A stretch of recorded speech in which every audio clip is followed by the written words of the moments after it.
Like would be contacting public health, and the way they would speak to people and the way they would visit businesses and bylaw officers would come in and act like thugs. I think we need to remind government that government works for us and not the other way around. I think it's important. It's important to understand how and why it happened. It's important to understand where the money went. For instance, in the province of Ontario alone, they can't account for $4 billion of pandemic spending with a B. On the federal level, we went from, I think, a federal debt of about $700 billion to now a federal debt of $1.3 billion. $500 billion.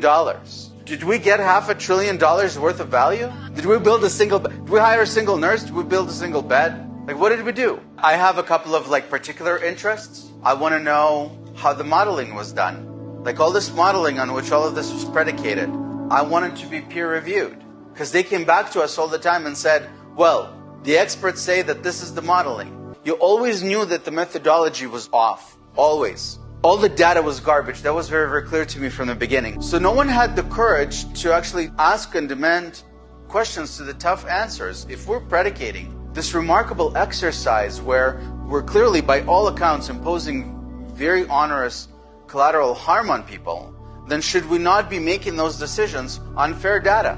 Everyone knew that the hospitalizations are not distinguished due to COVID versus with COVID.